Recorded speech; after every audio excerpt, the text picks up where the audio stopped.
Okay guys, as you can see, we're in the dark because we're doing a bit of a scary video tonight. Or whenever you're watching this. We're doing, as you saw, we're going to be watching this video and it's going to give us options for, sorry, I had my mic over here.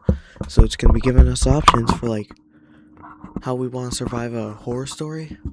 And the goal is we got to try to get as much points as possible.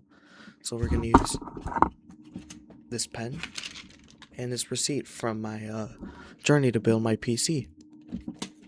So yeah, let's get into this video and hope you enjoy. This is a quiz to find out if you'd survive being hunted in the wilderness. For sure. 500 IQ. That's just how I am. This quiz does not use movie logic, but instead real escape and evasion tactics drawn from SEER training, tracking manuals, and survival psychology. Some of the questions are straightforward, most of them are not. For each question, you'll get 4 options, and I'll give you a moment to choose what you would do, and then I'll reveal the Hey, everybody who's watching this, come play along and comment what score you get and see if you beat me. correct answer, and I'll also explain why the other options would have gotten you caught, cornered, or worse. Keep track of your score as you go along. You get 1 point per correct answer. And at the end, I'll tell you if you would have escaped, or if you were just delaying the inevitable. Oops. So without further ado, let's begin. You wake in the woods. No memory of how you got here. Just a pounding head. Were me and the boys drinking? Yes, sir! Distant sound of birds. Your phone is gone. No bags. You're wearing clothes that aren't yours. Or if they are yours, P. Diddy? you don't recognize them. You check your surroundings. About 30 feet away, you see a boot print in the mud. It's deep, fresh, and facing toward you. Nearby, there's a broken branch at shoulder height, too clean to be damaged by wind. And then, God. Whenever I watch scary videos like this isn't even scary, but whenever I watch scary videos like this, when it's dark as hell, I get paranoid as shit. Let's continue on for the content. you hear it. A distant snapping of twigs. Not casual, not aimless, deliberate. And that's when it hits you. Someone is tracking you. And they know you're awake. You hear more movement. Makes Not freaking close, sense. but not far. You have maybe 20 seconds before your last known position is compromised. The forest terrain around you is mixed. Pine needles, exposed rock, a creek downhill, and a nearby gravel trail. What do Alright. you do to first break the line of sight and begin evading? Option A, head straight downhill into the creek and follow it downstream, walking into water. Option No. B, scramble. That wouldn't be good, because then you would, walking into the water, that's pretty dang loud. I mean, it'll be loud either way, but water, that especially will give away your position, since there's so little area of actual water there. Scramble uphill over rocky terrain to higher ground and observe from concealment. Better. Option C, follow the gravel trail briefly, then veer off into brush and double back. And option D, No. use the pine needle ground to create distance silently, weaving through cover. I mean, the game here right now is silence. I mean, he knows you're awake, but the game is silence. You don't want to alert him to where the direction you're going. So I'm going D. So the correct answer here is option A, head straight downhill into the creek Fuck. and follow it downstream, walking into water. So One the reason thing I this is the found right answer is because walking into water is a classic evasion technique taught in SEER training to mask scent and footprints. It also makes directional tracking significantly harder, especially in shallow, moving creeks. Moving downhill also adds natural cover and speed, and water helps throw off both humans and I dogs. guess. Option B, scrambling trail or scent like water does. I don't care. As long if I can run a far distance, 'cause trust me, I'm big, but I'm fast. If I can run as fast and as quiet as possible, I'm getting my ass out of there, bitch. Now see, Michael Myers, he ain't doing shit to me if he's just gonna be walking, and I'm gonna be sprinting like Usain Bolt out there. So you've put some distance between you and the initial sight. But then you remember something. Dogs. They don't just track by sight. If whoever is tracking you has a dog, you're leaving a trail with every step. You look around you and you have access to mud, a stagnant pool of water, and decaying vegetation nearby. What's your best option to reduce your scent trail? I'm not this smart. Option 1. Cover your body in mud, especially hands, feet, and armpits, to mask scent emitting zones. I guess. Option 2. Roll in decaying vegetation and stay downwind as much as possible. Don't know. Option 3. Use stagnant water to soak clothes and your skin and then move into higher elevation. No. Or Option 4. Alternate between dense brush and open rocky terrain to break scent continuity. Not C. Because remember, she said don't get high. Because then you'll be... And if you're on the ground, he'll just be running straight at you. Bang, bang, bang, bang. I'm going A, personally. So the correct answer here is option A, cover your body in mud. That's it. So the reason this is the right answer is because mud clogs pores, 1 cools the point. body, and also creates a physical barrier over high odor areas such as your armpits, your groin, and your feet.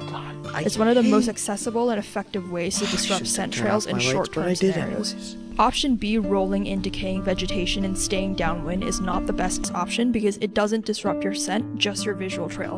And you have to remember that dogs follow scent, not terrain patterns.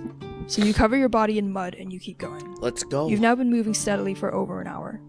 But straight line movement is predictable. You need to find a way to break your pattern. How do you best throw off a train tracker following your path? Option A, walk backward along your own trail for 50 meters, then break off in a sharp angle. No. Option B, climb a tree and wait silently for 30 minutes, watching for movement before redirecting. Maybe. Option C, make a false trail with broken branches leading towards a visible path, then divert silently. Or option D, circle around and cross your own trail at a perpendicular angle to confuse tracking. Think C. I think C. Because... well, it depends on how long the track is. Because if it's just short, then he'll be like, okay, I'm not stupid. I can already tell this is fake. So unless if this trail is like, I don't know, long enough to be able to get me to divert him so I can get away as long as possible. Oh God. But will you look in the trees? And I would pick A if I knew. No, because then... Wait. No. A would be stupid. Hear me out. So, if he's already following your trail, and then you go back and divert sharp angle, he'll already see your new trail before he has to go up. It doesn't make any sense. D sounds too confusing. I'm gonna risk it and I'm gonna go C. So the correct answer here is option C, make a false trail with broken branches Two. leading towards a Two visible for path and then diverting silently. So before I explain why this is the correct answer, I do have a disclaimer that yes, obviously a train tracker can recognize a false trail, but recognition still takes time, and they still have to check we it go. before discarding it. Out of your 4 options, this still creates the greatest delay with the least risk. By pushing a clear trail towards an obvious escape route and then breaking off, you're still buying yourself minutes for them to confirm. And evasion isn't about fooling God, why them can't I forever, just- it's about stacking small time advantages while you're out of reach.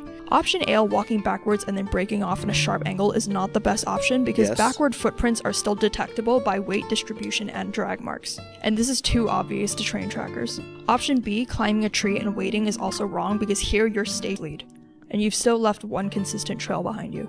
The sun is now setting. You've evaded for several hours but need rest to think clearly Oh my tomorrow. God, please. You know the crucial rules. You cannot be seen, smelled, or heard. Where do you sleep tonight? Okay. Option A, in a low depression near a creek, covered in debris, close to a noise source like water. That's not bad. Option B, halfway up a slope under tree cover, inside a natural hollow or root cluster. Option C, high up in a tree, harnessed in or wedged between limbs with camouflage netting. That's Or awesome. option D, in an overhang or cave-like formation, deep enough to conceal but shallow enough for you to escape.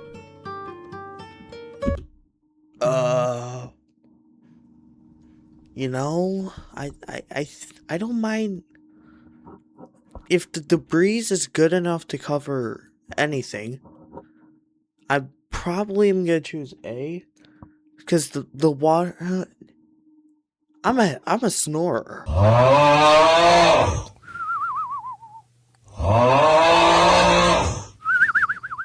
So, the water will help.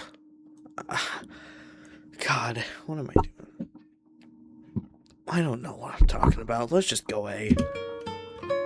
So the correct answer here is option B, halfway up a slope under tree cover inside a natural hollow or a root cluster. So the reason this is the right answer is because this location avoids skyline exposure, flood zones, and cold air pooling. Root clusters and exits provide concealment and also quick exit points. And that makes it ideal for stealthy rest in evasion scenarios. Option A, sleeping in a depression close to water, is not the best option because water attracts humans and animals. And cold air sinks to low points, which increases your risk of hypothermia. Option C, sleeping high up in a tree, is also wrong because sleeping in trees is extremely dangerous without equipment and it makes you visible if the trackers are scanning upward. Option D, sleeping in an overhang or a cave-like formation, is also not the best option because those places trap scent, amplify sound, and they reduce your exit options, making it way too risky if you're discovered. On your second day, you find a hunter's bait station. There's a pile of cracked corn and trail cam bait nearby. You're starving. But you know that taking food means risk. This area could be checked regularly. What do? Option A, take a small handful and then destroy any evidence that you were there, including footprints. Maybe. Option B, leave it. Option C, set up a false camp nearby using disturbed materials to imply you slept there. Or option D, wait until dusk, then approach from a downwind direction, minimizing contact. Why does it have to say downward direction? Wait until dusk, then approach from it down. Minimizing Hunter's bait station. What even is that? I'm not gonna go. I feel like. Okay, so if it's late enough in the day, on day 2 you're starving, but see, I'm not gonna pick because who cares if you slept there? Because you slept there, okay? You were already there, so what's the matter? D, wait until dusk. That'll be, that's the night. No, minimizing contact. D, knowing her, D sounds like the most scientific, logical question, so I'm gonna go D. So the correct answer here is option B, to leave it. Fuck. So the reason this is the right answer is because hunger is manageable, but being detected is not. SEER principles prioritize evasion over comfort. Bait stations are high-risk zones, and they're often monitored with trail cams or scent markers. Option A, taking a small handful and then destroying evidence, isn't worth the risk because even minimal contact leaves scent and trace. And option C, setting up a false camp nearby, is also wrong because this is overcomplicated and it leaves more trace than it misleads, and you don't want to simulate your presence there. Option D, waiting until dusk and then approaching from a downward direction, is also not a good idea because dusk is a common time for humans and animals to check bait, so it actually increases your risk of running into someone. Before this video continues, I need to tell you about today's sponsor, Squarespace. Alright, let's do a Joe Barton, let's skip it. Oh, most replayed, thank you. Ready to launch? Go to squarespace.com/crystal for 10% off your first purchase of a website or domain using the code CRYSTAL. The temperature has dropped suddenly, and rain is rolling in. You're soaked, tired, and starting to shiver. You have no dry gear and no fire starter. What do you do to reduce your risk of hypothermia while staying hidden? Option A, find a pine tree with low-hanging limbs, crawl underneath, and insulate with debris. Option B, strip off wet clothes and do vigorous exercise until dry. No. Option C, curl into a ball near a rock face to conserve body heat. No. Or option D, dig a trench, cover yourself with leaves, and lie still. A or D, let's see. I mean, if you can get yourself close to the root of the tree, the big area where all the leaves come out, and it's low enough, I ain't seeing you. It's just another one of those trees. And then dig a trench, cover yourself with leaves, and lie still. I mean, honestly, probably not, because this guy that's hunting you, he probably knows your body type and how big you are. So he'll be like, oh, this looks just like her. Stab. Boom. I'm going A. Now Taxes oh my God. is a TurboTax expert doing. Oh my God. There's like a little light flash before it. Oh my god. Why? I got scared. So the correct answer here is option A. Find a Knew pine it. tree, crawl underneath, and insulate yourself with debris. So the reason this is the right answer is because coniferous trees provide natural cover from both Yep. rain and wind. And the Yep. ground beneath these trees is usually drier. Yep. Debris insulation like leaves and pine needles also creates a barrier against conducive heat loss, and this method is taught I in know. survival training as an emergency shelter fallback. know. Option B, stripping and exercising, is wrong and also a dangerous myth. While it's true that wet clothes are bad, exertion actually accelerates heat loss once fatigue hits. Option C, curling near a rock face, is also wrong because rock faces are heat sinks, and unless the sun's been on it all day, it'll suck your body heat. Option D, Ooh. digging a trench, is also not the best option because it burns too much energy while you're already cold. Lying still is also bad as it's passive cooling while you're already not well insulated. You stumble across an abandoned campsite. There's an empty pack, a jacket, and a ball cap with a logo. You suspect you're near civilization, or being pushed towards it. What's That's the good. best thing to do with this gear? Option A, take the clothes and wear them to appear more like a local hiker. Option B, search the area for more supplies before deciding what to do. Option C, use the pack to create a decoy trail heading in the opposite direction. Not bad. Or option D, booby trap the site to slow your pursuer and gauge their presence. I'd say let's go D. D, or I'm gonna go D. We did A last time. I'm gonna go D since we can slow them down, which gives us more time to get our ass out of there. So I'm gonna go D. So the correct answer here is option C, use the pack to create a decoy trail heading in the opposite direction. I So guess this is the that's- best option yeah. out of the four, even though obviously a train tracker won't be completely. Wait, no. Why did I pick D? C and D are basically the same. I gave them same reasons. Oh my god. And here, I'm gonna be right back, guys. I'm gonna turn on the lights out there so I'm less paranoid. Alright, I don't know if that'll help much. But light is light, I guess. That was scary, I guess. Or I'm just retarded. Or both. fooled by a planted pack trail. They'll eventually recognize the signs. But the point here isn't to permanently deceive them, it's to buy time. A pack, especially if it scuffs brush or leaves a clear impression, creates a believable vector that demands at least a quick check from the tracker, and that pause gives you enough space to double back, change terrain, or gain distance. In evasion, even a 5-minute delay can reset the chase. Option A, wearing unknown clothes, is wrong because this adds risk. The scent signature is unknown and you could be mistaken for someone else if spotted. Option B, searching the area, also adds risk without urgency, because if it's a trap, you're already exposed by staying still. And you don't need more gear here, you need distance. And option D, buoy trapping, is bad because it's basically movie logic. It's easily traceable and just escalates risk. It's the late afternoon and you smell smoke. There's no wind and the scent is strong. Could be fire, could be human, could be your pursuer cooking. What do you do? Option A, observe slowly from downwind and observe from a distance. Option B, immediately divert course to put at least 2 kilometers between you and the smoke. Option C, use the smoke as a landmark to calibrate your bearings. Or option D, leave a subtle false trail towards the smoke and then divert hard left. So the correct answer here is option A, approach I was gonna slowly from pick A downwind and anyways. observe from a distance. So the reason this is the right answer is because downwind movement ensures your scent won't carry, and observing from afar gives you intel without committing. Getting visual confirmation is safer than assuming, and you don't know if it's civilians, a fire hazard, or even safety. Either way, information here is better than blind avoidance. Option B, immediately diverting course, is not wrong here, but it's also strategically inferior, and that's a meaningful distinction. It won't get you caught right now, but it costs you valuable information and resources, and it undermines your long-term chances of survival. Because here, you might be wasting energy and daylight without learning anything about the threat. And you could even be running from help, such as a civilian camp, ranger station, or even rescue. False trails only work if you know what you're misdirecting them away from. So this adds complexity without information. So you approach slowly, and through the trees, you spot it. Not a wildfire, not a roaring blaze, just a thin, steady column. Controlled. Someone's fire. Small enough for cooking. Whoever built it knew what they were doing. Definitely that. You hold your breath, That's definitely scanning for movement. And that's when you hear it, rustling. It's heavy, human. From the brush, a man with a rifle steps into view, 30 meters away. He hasn't seen you yet. There's a tree behind you and a gully to your left. There's no time to think. What do you do? Option A, drop flat and crawl towards the gully under cover.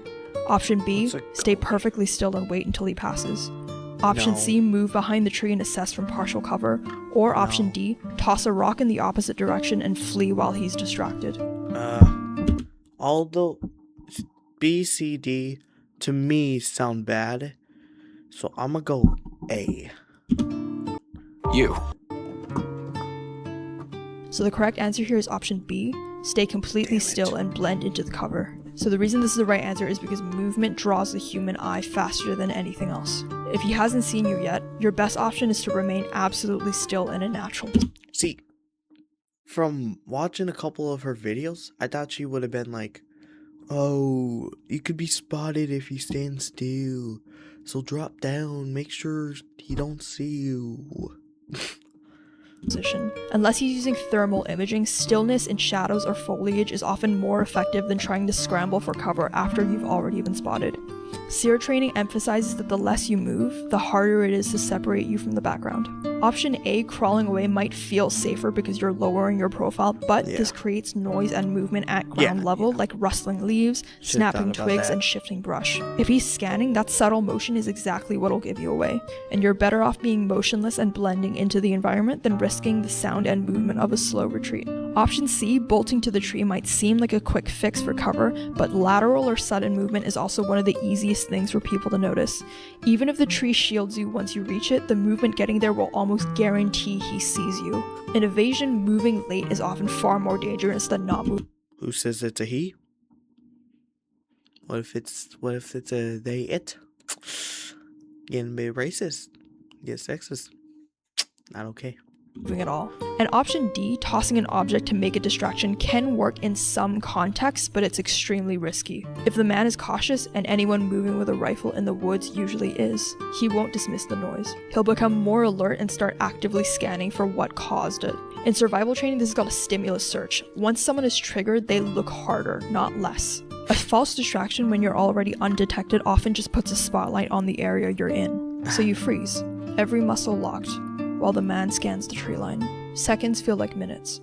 Finally, he shifts direction, adjusting his rifle, and he drifts back into the brush. You wait, long after he's gone, until the woods settle again. No sound, but the steady pulse of your heartbeat. Before this video continues, I just want to let you know if you want to get a digital, when you move on, the terrain betrays you. The tree's thin, the cover breaks. Oh, you Ahead is a bitch. wide open field. No trees, no foliage, and no natural cover. The fastest way through is straight across, but fields are natural kill zones. If anyone is watching from the tree line, you'll be a silhouette with nowhere to hide. But you also can't stay here. You have to cross. But how? Option A, sprint across immediately in a straight line, speed No. over stealth. Option B, stay low and crawl quickly along the edge, using grass and terrain dips for concealment. Option C, better. cut a wide arc across the field, staying in the tree line even if it costs time. Or option D, Yes. move in short crouched bursts, freezing every few steps to scan for movement. No, I think I'd prefer C, because I don't care if it takes me a little longer, but I'd much rather be safe than sorry. I'd much rather not be moving through a dang field. He spots me. Boom! Headshot. Yeah, nah, I'm good. I'm choosing C, personally. Definitely could be wrong. Dang, we were on such a roll. God darn it.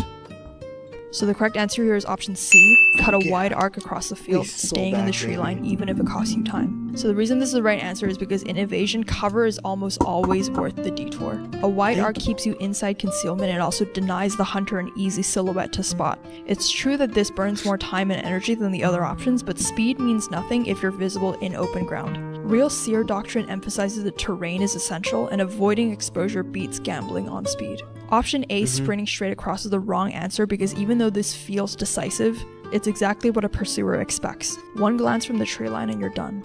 Option B, crawling along the edge, might feel safer, but edges are also natural funnels, and hunters scan them first. If you do this, you'd still be pinned against open ground with no retreat. And option D, moving in crouch bursts, is also wrong because this just creates jerky, visible movement, and humans are wired to detect motion. And the idea of moving in a zigzag pattern is only designed for dodging bullets which are already fired, not for staying unseen. So you stay along the tree line and slowly, agonizingly slowly, you make it past the field. Like you've been moving for hours now and you're running out of water. Fast. And you find a muddy stream. Still, brownish, but not stagnant.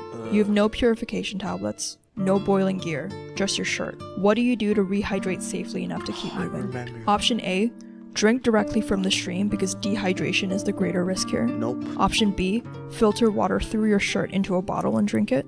Option C, I mean, is it brownish because it's muddy? And like there's mud chunks in it? Or is it just gonna be muddy brown forever? dig a See. hole next to the stream to let the filter water seep in and then drink that. Or option D, push on without drinking and ration your remaining water, hoping to reach a better source before you collapse. Let's see. This is day 2. I don't think we'll make it much longer without water, like being able to go at the rate we're going.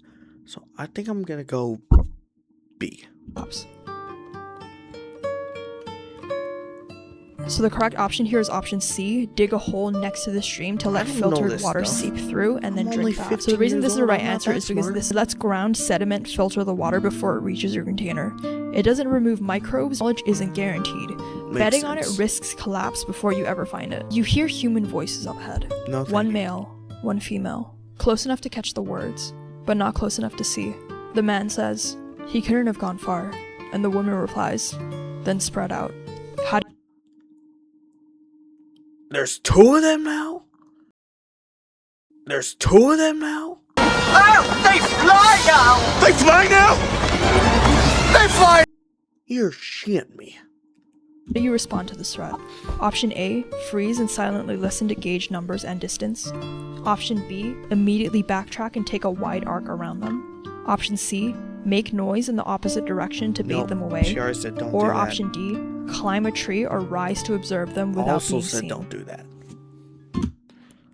Think, like she said, silently freeze and then let the background do the hiding. If you stand, kind of like Drax said, if you stand, he has the power of standing extremely still so nobody can see him.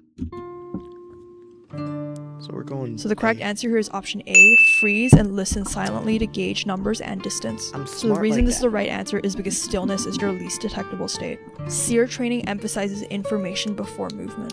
By listening, you confirm at least 2 pursuers, their Yep. intent and the fact that they're actively tracked. And also, if you saw, I was gonna say, if you saw that hunter already, that means you'll know what he looks like, but that might be just some random hunter. You never know. You also learn spacing. They're splitting up, which means you can predict their search grid and avoid blundering into it. Option B, backtracking, is the wrong option because while this feels safe, it's also noisy and blind. You could stumble right into the flank of their search pattern. Option C, noisemaking, is also wrong because this only escalates the chase, and you turn evasion into a manhunt. Off your way. So you stay frozen, counting the seconds until the voices drift away. When you move again, you notice something small. A cigarette butt. Still damp, but not washed out by the rain. Someone's been here recently. Close enough that you can't tell if they're ahead of you or circling back. And even though the voices fade, your unease doesn't. You glance down and you notice the mud clinging to your boots. Every step behind you is stamped clear as a trail sign. If they were close enough to hear, they were also close enough to see this. How do you break your trail most effectively now? Option A, start walking on rocks and fallen logs only. Option B, use large leaves or cloth to brush away prints as you go. Option No. C, cover your prints with dirt and pine needles every few steps. No. Or option D, double back and cross your own trail at an angle and then shift terrain. Oh. It's not D. They don't like going back. I was gonna say I liked B because maybe you could use leaves to kind of cover it up right now. But as you go, well, actually, maybe as you go, like, I'm gonna go B. A, might not find rocks or fallen logs. D, she doesn't like to cross your own trail and angles. And then C, I just think leaves and cloth would be more effective. So the correct answer here is option D, double back and cross Oh, your own trail God at an damn angle it. and then shift terrain. So the reason this is the right answer is that even though this might seem at odds with earlier advice about building false trails, the difference here is distance. When you had space, a false trail was useful because What'd it I bought say? you time, and the tracker would burn minutes chasing a decoy while you were able to slip away. Here though, the hunters are close enough that hesitation might mean capture. So you can't afford theatrics. You need an immediate break in your trail that forces them to stop and rethink. Yeah. Doubling back I in an hope I'm angle does never in exactly this. I that. am It not cuts this the smart. rhythm and it also erases the arrow of your direction. In seer training, that kind of sharp displacement is how you shake pursuit when time is Good. short. Option A, walking on rock or logs, is not the best option because this is only good if you haven't already left a trail. This doesn't erase what's behind you. Option B, brushing, is not completely wrong, but it's not the best answer because it's time consuming and leaves Yeah. more signs of human activity. While brushing does erase prints at least superficially, it's not the best choice because it creates a different kind of trail, such as uniform swipes, broken vegetation, or unnatural leaf scatter. A train tracker will notice the brush marks as a bigger sign Yeah. than the footprints. It's also, most importantly here, slow, and again, time is exposure. And Yeah. option C, covering prints, is not the right answer because it's tedious and rarely foolproof, especially to train trackers. God, the one Unlike time brushing, I which could fool don't someone know. temporarily, covering with debris is a classic mistake. It signals that you're trying to hide something. And to a tracker, that's better than footprints. So you double back and cross your own trail at an angle. You cover some ground, but paranoia lingers. If there are prints this clear here, then there are prints this clear everywhere. You keep moving, watching every step, until the trees thin and you catch sight of it. A small cabin, tucked back in the clearing. A steady thread of smoke rising from its chimney. Probably watch. Shelter. Maybe safety. Or maybe exactly the kind of place someone like you would stumble across. What's the safest course of action here? Option A, approach cautiously, knock, and ask for help. No. Option B, circle wide, observe silently from cover, and look for Yes. signs of who's inside.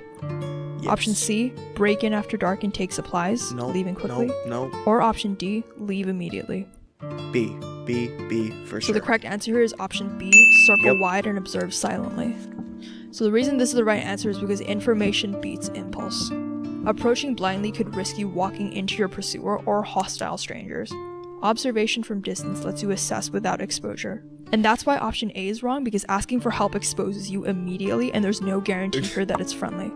Option High C risk, is high also not right because breaking in escalates risk. If it's occupied, you've cornered yourself. Option D, leaving immediately, is not wrong, but it's also not the best option. Mhm. This is because being careful around structures is absolutely correct, it's absolutely valid. In SEER, cabins, vehicles, and roads are treated as high-risk zones because they're natural choke points. If you're truly exhausted or paranoid, leaving could save you from walking into an ambush. And avoidance is definitely better than a reckless approach, but it's not optimal in this scenario because leaving gives up the chance to gather information. Mhm. You don't know who is in the cabin or whether it's even occupied. OBS isn't just about hiding, it's also about managing risk while gathering information. Yes. So you listen circle to wide. this, kiddos. Watching. You see smoke, but no movement. There's a pile of wood stacked neat and tools by the wall. Whoever was here, they're not here now. So you wait a bit longer, but still nothing. The smoke thins. The cabin is empty. That could just be what Relief they want. should follow, but it doesn't. That's what they want. If someone you to built this think. fire and left it burning, they expect to come back. So you slip away, carrying the thought with you. Sometimes the most dangerous sign isn't presence, it's absence. By the time you've put distance between yourself and the cabin, exhaustion drags at every step. Your thoughts keep stuttering, catching on the image of the fire burning with no one to tend to it. Stopping to rest feels like an even bigger gamble now, but pushing forward half awake guarantees mistakes. Mhm. You find a dry pocket under foliage. No fire, no insulation, just enough cover to sit and decide. How do you maximize safety and recovery during a short sleep? Option A, Let's see. force yourself to stay awake until sunrise. No. Sleep only when daylight makes you feel safer. No. Option B, sleep sitting upright with your back against a tree. Option C, nope. bury yourself partially in dry debris for warmth and sleep deeply. Or option D, take multiple micro naps of 5 to 10 minutes while staying in the same concealed spot. I think. Oh, but sleep deeply, that might not be good. Because you could do something. But, I mean.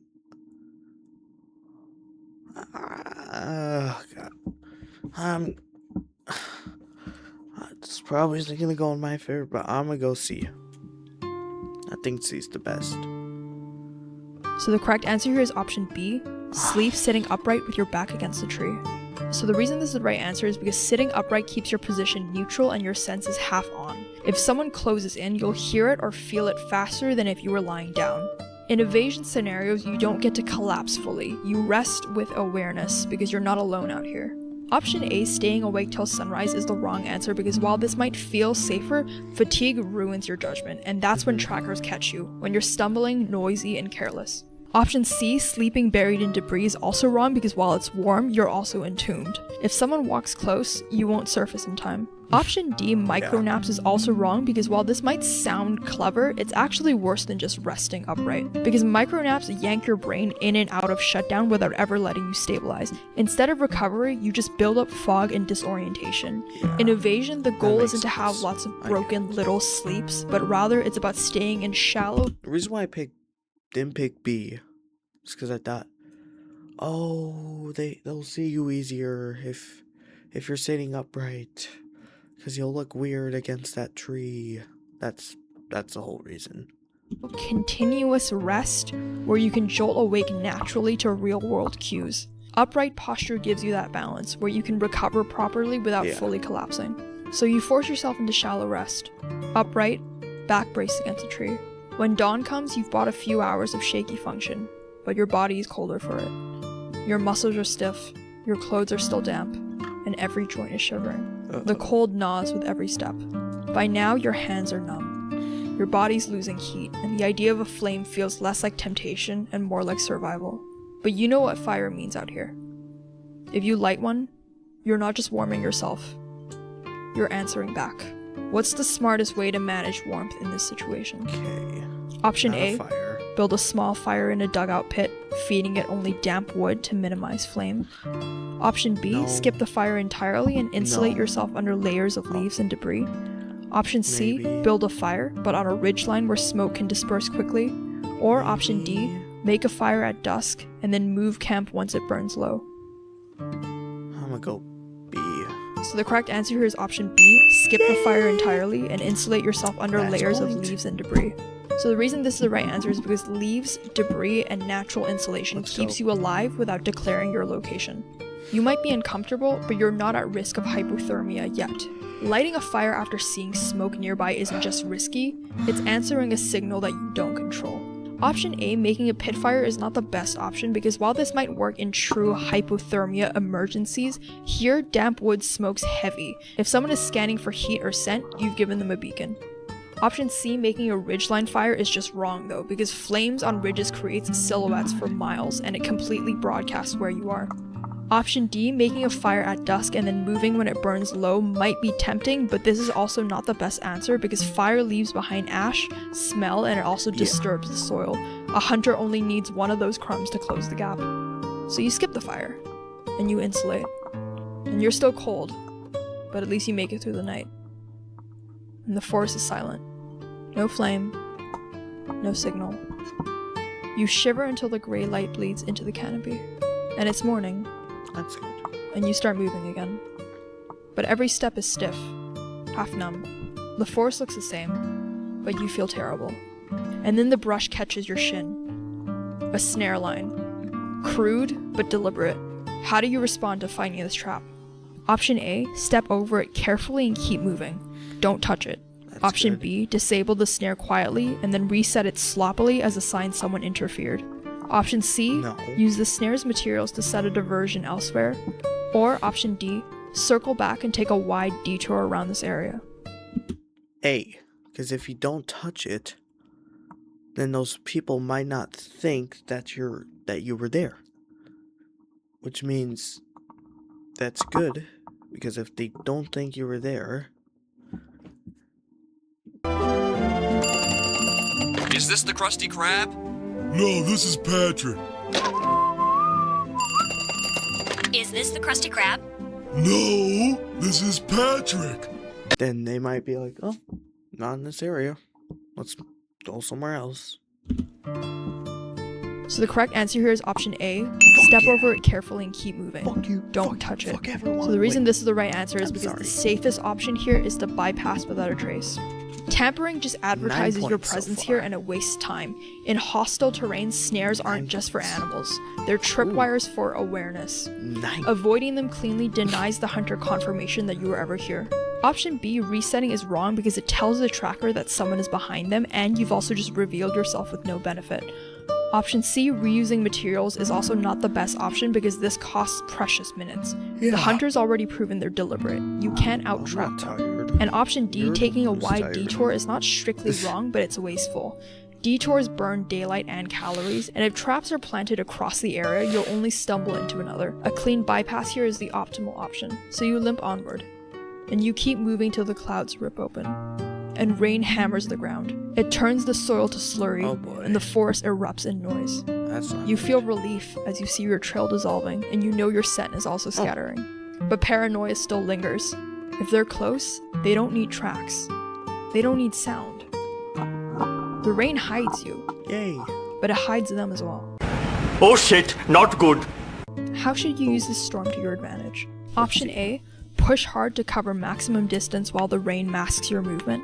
Option Not B, bad. stay put and conceal yourself, and let the rain wash away your immediate trail. No. Option C, use the noise cover to set decoy signs leading in another direction. Maybe. Or option D, move uphill, using runoff streams to hide your scent and passage.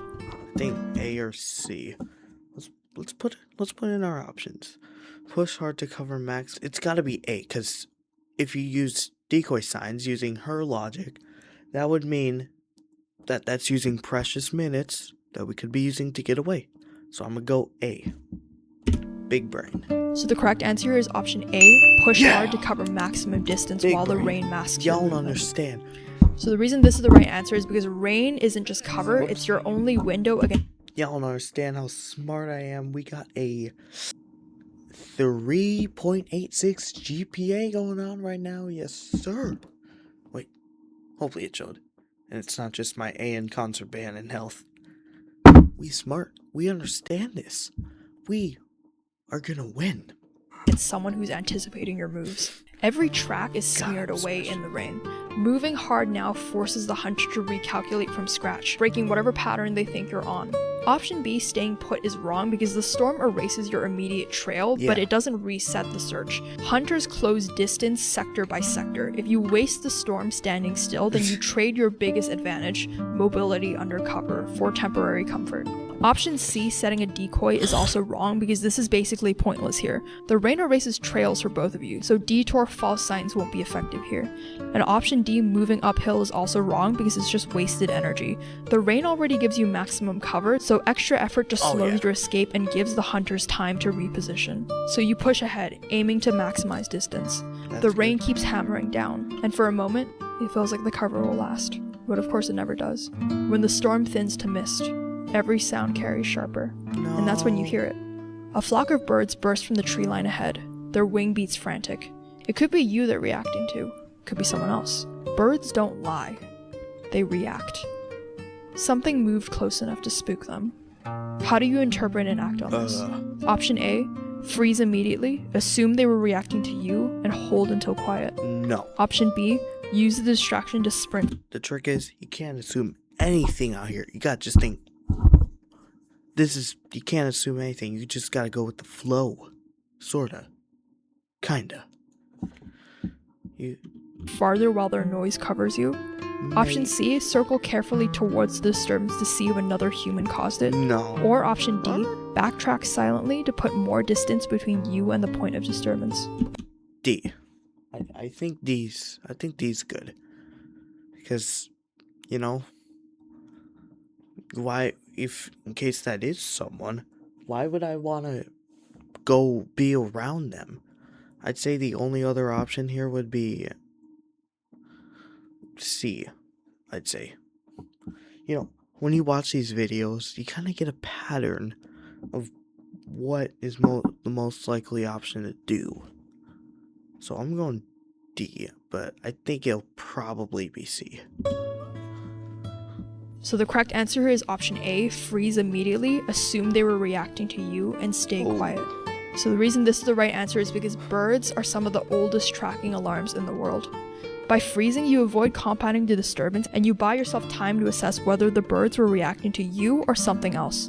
In evasion, every noise is doubled, your sound and the force reaction. Staying still lets you separate the two. Option B, sprinting, is the wrong answer because it just doubles down on noise. Here, you don't just scare the birds, you confirm your exact position. Option C, circling in, is also wrong because if it wasn't you that made the noise, you're walking into their approach vector. And option D, backtracking, is wrong because this wastes time and energy and it still doesn't tell you who triggered the birds. Okay, yeah. So you stay still. Makes sense. And the force falls quiet again. And you start moving again in trepidation. You push on until another noise alerts you. It's loud and heavy, but it's not footsteps. Water. A river. Loud enough to mask your noise, but also with a current that's strong enough to drown you. What's the best move here? Option A, swim straight across at the wide point. Option B, move upstream or downstream to a narrower crossing before attempting. Yes. Option C, walk along the water line instead of crossing. Or option D, wade in shallow sections parallel to the bank without crossing fully. I'll go B, I guess. So the correct answer here is option B, Yeah! move upstream or downstream to a narrower crossing before There we go. attempting.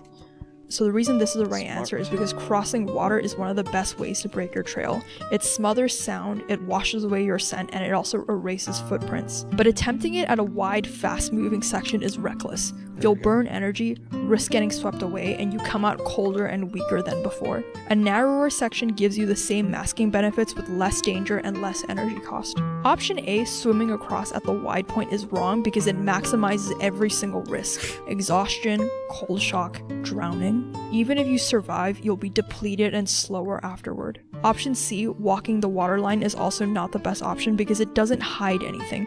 Wide, muddy prints along the edge create a perfect breadcrumb trail for the trackers. And option D, shallow wading, has the same problem, where it's predictable and obvious. You leave a continuous trail without gaining real benefit of crossing. You eventually haul yourself onto the far bank, tired, but in one piece. But your relief fades instantly. On the bank, you see signs of human activity. The mud is pressed flat, and the bark is scraped raw. Whoever you're evading just crossed here minutes ago. Too close for coincidence. What do? Option A, stop and study the sign to understand direction and timing. Option B, move quickly away before they loop back. Option C, mask your trail immediately. Or option D, follow their tracks. Wait, let's see. Tired, but in one pace by. Why would I need to mask my trail? What? I'm gonna go B or A, I'd say.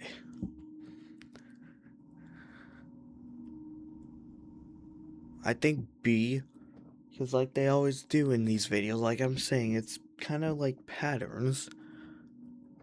If you mask your, Have you ever had a dream that wasting oh my god, if you waste precious time, that's not good. So why, they'll probably be A, but by my logic of studying patterns from this video, I'm gonna assume it's B. Briefly and then break off. So the correct answer here is option A, stop and study the sign to understand direction and timing. So the reason this is the right answer is because at this stage, information beats speed. If you run blind, you could sprint right into them. Studying the sign tells you where they were moving, if they're ahead of you, I don't think if they're about behind this you, enough. I'm how like heavy Joe they were Bart. moving, and how fresh the disturbance is. All of these things are critical in a pursuit where proximity is already confirmed. Option B, running, is wrong because if they're just ahead, you collide into them, and if they're behind, you only widen your scent and noise. Option C, masking, is also bad because this wastes time without knowing their vector, and it's meaningless if the trackers are nearby already. Option D, following, is wrong because it puts you straight into their line of travel. If they're laying traps, you'll walk right into one. So you stop and study the prints, and they tell you one thing clearly. They were moving downstream. Fast. But the freshness of the sign gnaws at you. It must have been half an hour at most, maybe less. Close enough that if you sprint, you risk overtaking them, but also close enough that if you hesitate, they could double back.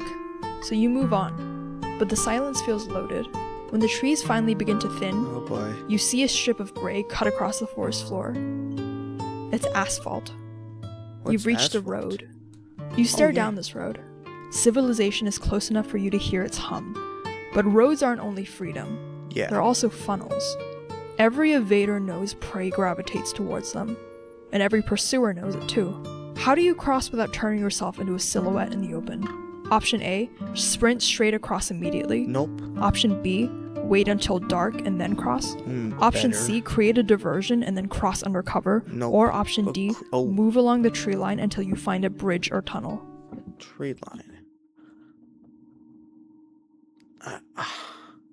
I think D's probably best, but I can also see it being B. So I'm gonna go D, but my gut tells me it's probably gonna be B. Wait, no, because that's wasting precious time. Wait, it's already been debunked. So we're gonna go D.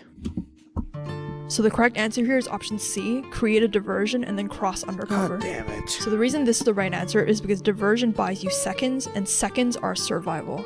That could mean tossing a rock into there the it opposite is. tree line, letting a stage branch crack after you've moved, or dropping an object that makes noise after you're already halfway across. The point is to pull focus away from the road itself, just long enough to cross the gap. Option A, sprinting, is the wrong option because while this is the fastest move, it's also the loudest and the most visible. Option B, waiting for a night, is also not the best because you waste time, and darkness doesn't mean What did I do invisibility. wrong? It also makes footing worse and your mistakes louder, and you don't want your escape hinging on not tripping. Option D, looking for infrastructure, is also not the best option because while it's true that bridges and tunnels do exist, if you know their options, so does the hunter. In escape scenarios, speed and momentum are essential, and bridges and tunnels are predictable choke points. If you're being hunted, those are the first places the pursuer will cover. Waiting until you find one just not the means burning greatest. time and energy walking along a road edge that's wide open anyway. The point of causing a diversion here isn't that they make you invisible, it's that they give you a slim time window. But in this kind of test, that's all you need. If you buy yourself just 5 seconds, this might be the difference between making it across and being spotted in the I open. totally didn't get a So lot you of move. answers wrong. The crack of a branch splits the silence behind you, the sound you planted, not the sound of pursuit. For a heartbeat, the world goes still, except for your pulse. And then you see the headlights, cars on the highway, people. You flag them down, or maybe you just think you do. Their brakes hiss, doors slam, and figures spill out, silhouettes against the floodlights. For the first time in days, you stop running. Congratulations. But as they close in, a thought gnaws at you. Rescue and capture look the same at a distance. But too late, your knees give. Your vision narrows. The noise of the highway swallows everything. You survive, Yay! probably. Ooh. So that concludes the last of I the don't like questions, that. and hopefully you made it. And hopefully you're also keeping track of how many questions you got correctly, because I'm now 11. going to tell you what your score Halfway. means. If you scored between 0 and 6 points, Okay, you good. would have been immediately captured. You wouldn't have lasted the first night, and the wrong calls you made stacked fast. Exposure, noise, careless signs. In a real pursuit, you'd be walking straight into the hunter's scope. If you scored between 7 to 12 points, you might have Oh. survived a day, but not Yep. long enough to last. Yep.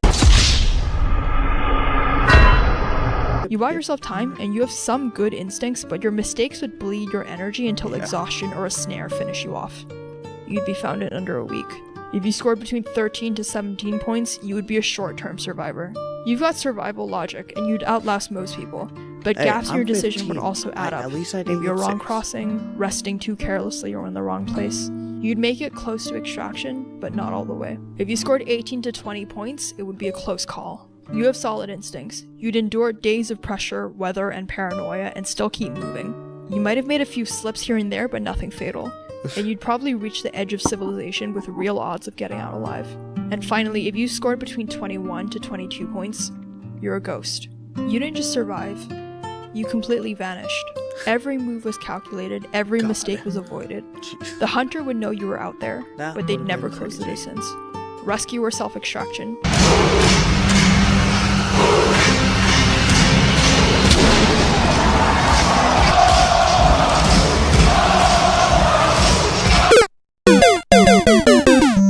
Alright, guys. Well, we made it.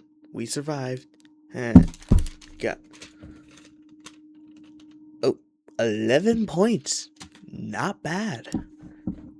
We survived the first night, at least.